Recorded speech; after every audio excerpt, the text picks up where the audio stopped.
The only thing that matters in Bannerlord, unless you're going for a pacifist running a tactical warfare game, is soldiers. Men that take up arms to solidify your claim on the land and will gladly die for you on a wage that puts sweatshop workers to shame. This doesn't mean that they are all good soldiers though, so let's go through each troop tier and find out the worst troop in every tier. I will rank them for their effectiveness in combat and how they do against troops in the same tier. Let's get started, and remember, these are my opinions. Starting at tier 1, you might think that all the troops are the same, as they're all weakly armoured and have civilian weapons, but as a surprise to most, I've chosen the Vlandian recruit. Now you might think I've chosen Vlandia as their land-grabbing shitwads who end all my playthroughs 20 days in, but I have one reason that will change your mind: their weapon. The Vlandians mostly come equipped with the spike mace, which to many people seems like an awesome weapon, but when you think about it, it's taken away the only reason to use a mace: the blunt damage. Having a pierce weapon as a lightly armoured meat bag is like giving a baby a Gustav cannon. It can't handle the weapon. Pierce damage affects armour by piercing through the plate when other enemies are light armoured meatbags like themselves. They are just outmatched in better weaponry. Surprisingly, pitchforks are a better alternative, as with them being pole arms they can stop a cavalry charge in its tracks. You haven't lived until you've seen a Khan's guard get absolutely fucked by a mob of peasants. For tier 2 this becomes easier: the Stygian Woodsman. Now before any Stygian fans harm me saying that all their troops are good and unique in their own way, let me lay down one simple fact: they don't have shields.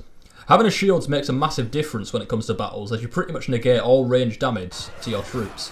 With most of the tier 2 troops having shields, it comes down to the two options: the Vlandian Levy Crossbowman and the Woodsman. The Crossbowman has the benefit of being able to tag an opponent at distance with about 20 bolts in his quiver, while the Woodsman only has 4 fish harpoons that he can only use when close-ish. His only other weapon is a one-handed axe, which is quite good in melee, but if he can't get close and the other troop has a shield, he's nothing more really than a glorified looter. As we go up in ranks, all the troops start to get better, so it's best to look at the least effective troop type in its job, so I've chosen the Imperial Trained Archer for tier 3. Look at all 19 tier 3 troops, 13 of them have shields. This already puts ranged troops at a disadvantage. Now if we look at the remaining archers, it's clear to see why the Trained Archer is here for 2 reasons. He has weak melee potential, and he has 1 arrow quiver. An archer's job is to harass the enemy at range and pick off any stragglers who leave their body exposed.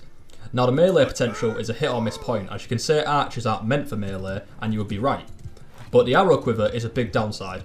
As soon as your archers run out of ammo, they turn into infantry units, and with the Imperial Trained Archers having less than 2 quivers, which other archers at this tier have, it gives them a bigger disadvantage in range battles.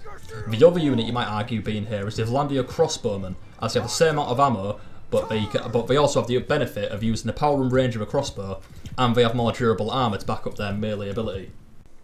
On to tier 4, which was quite hard to pick from as the troops start getting more effective in their own fields, but one stands out: the Imperial Crossbowmen. As the range units get higher in the troop tiers, the archers start to outperform the crossbows, as the archers not only start to match their range, they start to carry more ammunition as well to stay in the fight. The Imperial Crossbowman has another disadvantage over the other crossbow units as well: he doesn't have a shield. Vlandian crossbow units at tier 4 get access to a Pavish shield, a massive shield that real-life soldiers would put down in the field to provide cover and stability to the weapon. While Vlandians might not unequip the shield, they can use it in melee combat unlike the Imperials. It's a good thing to note that all Imperial troops aren't the best at their job, as they're a jack-of-all-trade, master-of-none type empire, as they have 1 of each unit, which is quite okay, but they're not the best at their jobs. It'd be more effective to have archers instead of crossbows, because at these tiers, they start to get outmatched. The tier 5 troop tree is the highest tier that you can acquire outside the noble line, with all of these troops being one-man armies in their own right. You have legionaries who can stomp out shield walls, Gazette heavy orcs archers which can rip apart soldiers dumb enough to take them on. With all this being said, you might think that there's no tier 5 that can be relatively bad, but there is one: the Vlandian pikeman. There's only one question you should ask: which crackhead spunk monkey thought this dipshit was a good idea? The Vlandian pikeman comes equipped with a one-handed sword and a polearm. That's it. Top tier 5 infantry after grinding out battles, and this guy gobbles up your money and buys a stick with a bit of metal on it. The true purpose of the Vlandian pikemen is to stop cavalry charges as they brace their spear to one-shot any horse that charges them. That in all fairness seems like a good idea, but then you think to yourself, so they're good at killing horses, what about other units? Well, the horse archers demolish them, ground archers laugh when they are inept enough to be tier 5 infantry without a shield, and the infantry just crush them. I put money that tier 3 infantry even crush these mugs. They do get quite solid armour, but with ranged attacks breaking them open, as they're only users at the front of the line, this unit doesn't make much sense really. You should avoid this unit at all costs. Finally we get to the noble line, and I know you can see who it is straight away, but hear me out first. With only 6 units to choose from, it is quite tricky, but I have gone with the Imperial Elite Cataphract. Now, before you dislike and flare me in the comments, you need to hear me out first. There are 6 noble lines of units. 4 of them are cavalry. The 2 outliers are the Khazate Khan's Guard, which many people believe is the best unit in the game for its extreme versatility as a horse archer, and the Battanian Fian Champion, who is in my opinion the best unit as he can snipe enemies from miles away and smash melee units with a 2-handed sword. That leaves 4 cavalry units, but the reason I've chose the Cataphract is for one massive downside. They don't have a couchable lance. A couchable lance is a pole arm that can be pointed at an enemy to do an unholy amount of damage. The highest I've ever got to deal was around 800 damage on a Legionnaire, and they are decked in armour. That is a lot of damage. Not even a Flex Seal can fix that. With all the cavalry units except the Cataphract having this feature, it makes it really hard to find a case for the Imperial.